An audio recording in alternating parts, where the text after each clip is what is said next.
Minister Transport Shri Ajay Kumar Garu, Honorable Minister for Forest, Environment, Science and Technology, Endowments and Law, Shri Indra Karan Reddy Garu,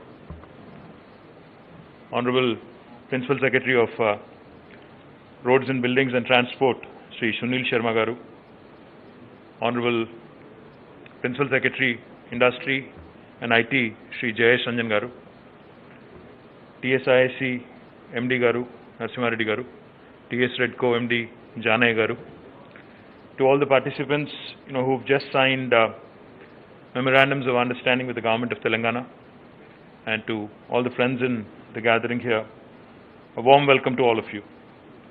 Before I go into my formal speech, I would also like to acknowledge my bad. We live in a virtual reality kind of situation today, so I forgot to acknowledge Sri Pawan Goenka, who's joined us, especially the chairman, CEO of Mahindra Group, and Sri Sunil Mehta ji of the Yes Bank Group, and Srimati Anna Roy from Niti Aayog.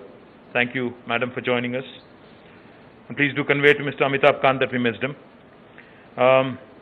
Before I go into my formal speech, I just wanted to say one thing quickly.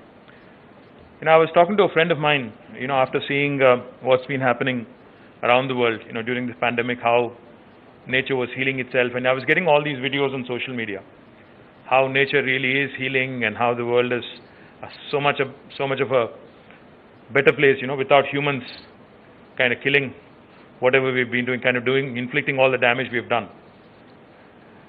One of the things a very learned and a very knowledgeable friend of mine said, I said, what is the solution going forward from a government perspective? What do we do to make sure that we help our environment, we pass on a better planet to our children? What do we do? He said something very, very interesting. He said, follow the 3D mantra. I said, what is that? And he said, first thing, focus on decarbonization. Second, focus even more on digitization. And thirdly, focus also on decentralization. Now, I don't need to explain to any of you in this room, decarbonization or digitization. I think you all know it rather well. Now, what did he mean by decentralization? I think what he meant was, I also wear the other hat of Minister for Urban Development and Municipal Administration. One of the biggest challenges I face in that ministry is the rapid urbanization and suburbanization that is sweeping our nation. Today, Telangana, in fact, is one of the most urbanized states in India. We're almost 43-44% urban population. And in about 5 to 7 years, in fact, majority of Telangana would be living in urban areas and minority would be living in rural areas. That's the reality. Now, how do we address this? Why do people migrate? Why do people urbanize? People urbanize in search of better livelihoods, in search of better Medicare facilities, in search of better education facilities. So what this learned friend of mine meant was decentralize. While we can't completely contain urbanization, at least we can hope for suburbanization in a structured, planned way. Create more counter-magnets, create more integrated townships, ensure that people actually move further away, create more economic clusters around the city of Hyderabad, as was pointed out by Mr. Goenka. While Mahatma Gandhi was right when he said, India lives in its villages, the fact today, after 75 years of independence, is India is run by its cities. Today, our cities have become the epicenters of economic activity. Today, for instance, if you take the example of Hyderabad, nearly 50% of state GSDP comes from our capital city. Nearly 50% of Telangana's GSDP is contributed by Hyderabad. So therefore, it's extremely important to conserve, to preserve, and to ensure that the economic vitality our cities offer remains intact if we are to grow into a 5 trillion economy, as our Honorable Prime Minister keeps alluding to, or if we really have to get into the league of developed first world countries, as we all combinedly dream of every so often. Now, how do we achieve that? How do we go about doing it? Recently there was floods in Hyderabad. We all know that. Cloud bursts, climate changes, unseasonal rains are not only affecting urban denizens, they're also affecting our farmers. They're also affecting people across the world. Now, one of the nicest things and one of the most interesting things I've heard today from the previous speakers was sustainable mobility. We talk about sustainable energy all the time. But today I heard Pawan Goenka mentioned about sustainable mobility. He also talked about shared mobility. Now, these are the things I think our cities today need if we really have to ensure that we preserve their fabric, we preserve their growth momentum, and we grow into a league of first world country in years to come, years that lie ahead of us. Now, having said that, I believe what has been accomplished is very little, but what lies ahead, the road that lies ahead in terms of ensuring that we get there with respect to sustainable energy and also sustainable mobility is going to be an arduous, is going to be a difficult journey, but I think with all stakeholders participating, governments in cities, governments in state, government in Delhi, and also, when I say Delhi, I don't mean Kejriwal, I mean Government of India, and also all stakeholders, the private sector, the startups, the large OEMs, the aggregators, all of us working together, I think will be, therein lies the real success of this policy launch today. Of course, as was pointed out by my friends earlier, Telangana in fact has come out with an extremely comprehensive policy. It does not talk about electric vehicles in itself. We also have ensured that the energy storage policy is dovetailed with our electric vehicle policy, because these are two extremely tight-knit ideas which need to work together cohesively. Now, I'm also delighted that two very important ministers and their are seated on the dais. For this electric vehicle policy to be successful, I think these three ministries need to work together very, very closely. One is, of course, to promote investments, to promote innovation, industry and IT ministry, which is represented by myself and Jayesh Ranjan. We need to be working closely with our colleagues to ensure that electric vehicles are adopted and people actually lap them up. We need to work closely with Honorable Minister for Transport and his secretary, and to ensure that whatever we do remains in consonance with environment. We need the support of Honorable Minister for Environment, Science and Technology. So the fact that Telangana government has not only thought this through in terms of policy, but also in terms of ensuring that the policy is enforced effectively, implemented effectively, we brought out all stakeholders, and this multi-stakeholder engagement, I believe, will lead to a very successful implementation of this policy that our state has come out with.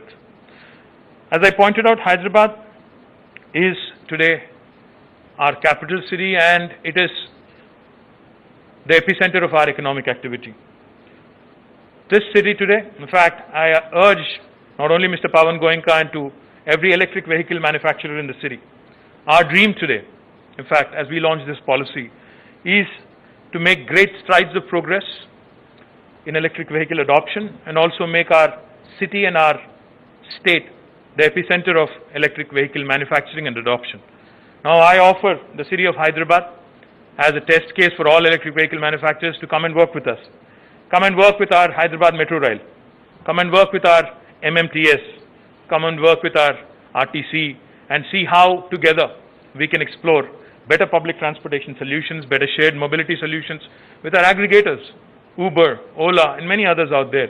We could work together jointly to ensure that more and more people are taken away from their private vehicles, which are gas guzzlers today, to these wonderful vehicles which are environmental friendly. The state is already, in fact, one of the leaders in sustainable energy production. We've made, as I pointed out, when we started our journey about 6 years ago, we only had 45 megawatts of solar energy being produced from our state. But today, I'm delighted to share with you that we are number 2 in the country with more than 4,100 megawatts of solar energy production in a very, very short span of time. That goes to show you the commitment of our Honorable Chief Minister, Shri K. Chandrasekhar Rao Garu, to renewable energy, to sustainable energy solutions. And we are looking to also, of course, ramp up all possible energy solutions, especially on the sustainable front. Now, when it comes to manufacturing, in fact, I'm delighted today that we've signed about 5 MOUs, not only with manufacturers, but also some regulatory authorities. Our manufacturing sector today, in fact, in Telangana, is, in spite of the fact that we have, someone like Mahindra manufacturing nearly 150,000 tractors, a large OEM, from their Zahirabad plant. And I'm delighted, Pawanji, thank you very much if you're listening in, on making the announcement that you're going to bring in the electric tractor with all Japanese technology, and it would be manufactured out of Zahirabad. It's a matter of pride that the largest tractor manufacturing facility in Asia today, which is based in Zahirabad, will also start manufacturing electric tractors. I'm sure the farmers in our country would look forward and will surely lap up the advancements that you guys are making in electric tractors as well. Our policy is comprehensive, and therefore today I'm delighted we have Olectra, Mitra, Gayam, and other ETUs and others who have signed ETRIO, have signed MOUs with us. Our policy does not limit itself, though, to electric vehicle manufacturers only. Our incentives, our policy incentives, will also be extended to charging stations and also battery manufacturers. And I'm delighted that we are receiving several players and several proposals with intent to set up charging stations and also storage solutions.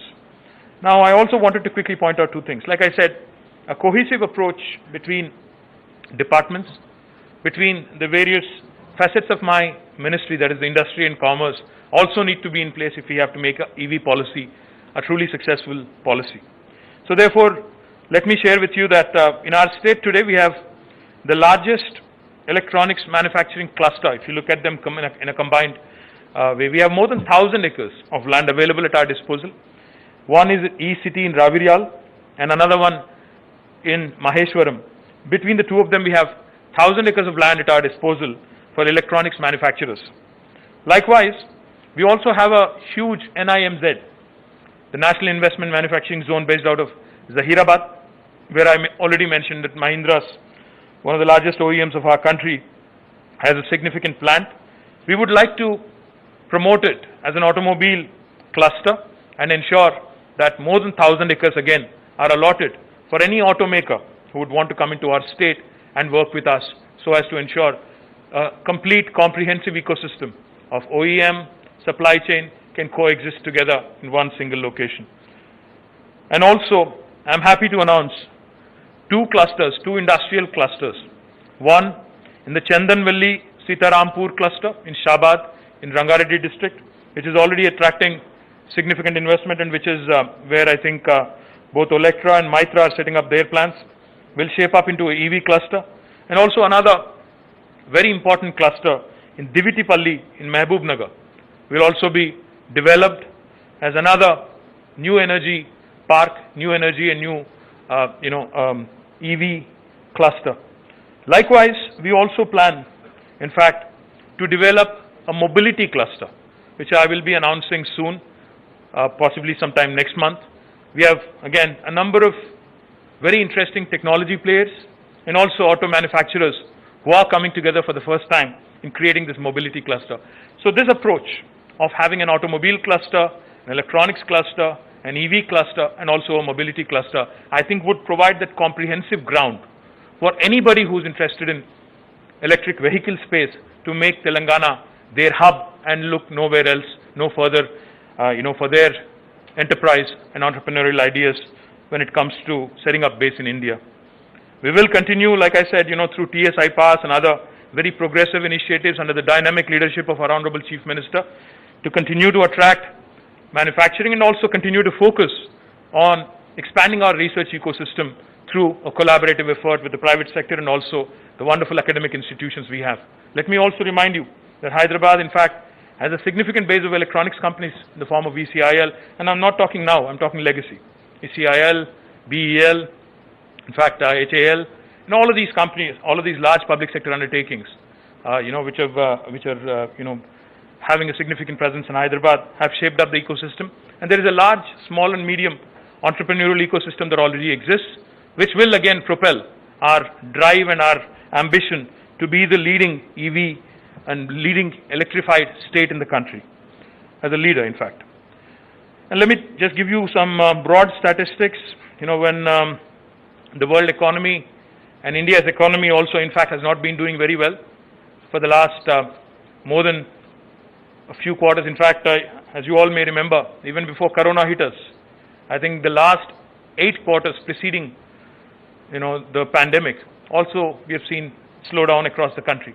But fortunately for us in Telangana, our annual GSDP growth rate has been consistent. We've been growing at a breakneck speed, and we've been growing at a much, much rapid pace than any other state in the country at 14.2% over the last 5 years. We are consistently ranked as among the top 3 states in the country on the ease of doing business rankings. We have slipped a slot this year, but we'll bounce back, I'm sure. And our TS iPass, which is a landmark single window clearance system, has been instrumental in bringing more than $28 billion of investment in the last 5 years. Telangana continues to remain number 2 as a city and state in IT software exports, but our growth rate has been substantially higher than the national growth rate. In fact, while the country has been growing at about 8%, we've been growing at about 18%, which goes to show you that our growth momentum has not slipped. We've also recently added many EV-related technology firms, such as ZF Automotive and Electronics, ZF Automotive, and electronics firms such as Oppo, Vivo, Skyworth, Intel, Micron. All of them today are having significant presence in our city. Our innovation ecosystem is second to none, with important players in important institutions such as RICH, the Research and Innovation Circle of Hyderabad, TASK, the Telangana Academy for Skill and Knowledge, soon to be coming up T-Works, and of course T-Hub, which is widely known. We intend to leverage our strengths in electronics, aerospace and defense, and information technology sectors, creating synergies, thereby developing as a center for research and innovation for all electric vehicles, battery technologies, and other emerging technologies such as autonomous and connected vehicles. We have taken a pragmatic approach in drafting this policy. We've consulted the industry. We've also discussed with various other public policy institutions, and I guarantee that if we meet the initial numbers, because there might be a concern that the numbers that we've showcased in this policy are on the lower side in terms of adoption. I promise you one thing, that if we meet the initial numbers, I shall go back to the cabinet and plead with Honorable Chief Minister to further increase the numbers and extend incentives to as many people who adopt to these electric vehicles as possible. As I pointed out, I think the key departments, Transport Department of course, plays a very important role in regulatory and adoption of EVs.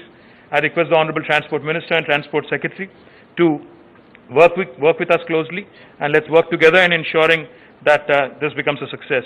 Energy Department also needs to take measures to make charging easily available. I'm glad that they are represented here by Mr. Janaya, who will ensure, but TS Redco will also set up a lot of charging stations. MA and UD, of course, which is also under my supervision, will ensure all regulatory approvals and setting up of necessary infrastructure with respect to our charging stations that we will be setting up in metro stations and elsewhere. Will also be in parking lots also will be factored and will be given whatever incentives are required to make it sustainable. We're also, as I pointed out, planning to establish public charging stations at airports, railway stations, metro stations, parking lots, bus depots, markets, fuel stations, malls, etc. And I request all charging station players to come forward and work with us. And we can work with, we're not exclusive to anyone. We will be open. We will work with, all the leading players in the industry in a very transparent fashion. And we look forward to working closely with you. We're already establishing 178 charging stations in Telangana. And the state already, as was pointed out by Honorable Transport Minister, has a fleet of buses plying through TSRTC. We're currently engaging with ARAI, with whom we've just signed an MOU, to collectively work towards promoting research and development for manufacturing of electric vehicle and energy storage systems. Because looking forward, as was pointed out by Anna Roy, India needs to find its own solutions. We cannot be aping the West. We cannot be aping any other country with respect to EVs, because our situation is very different. Our people are very different. Our approach to our roads, our approach to our urban planning, our approach to adoption of technology is very different when compared to other countries and other parts of the world.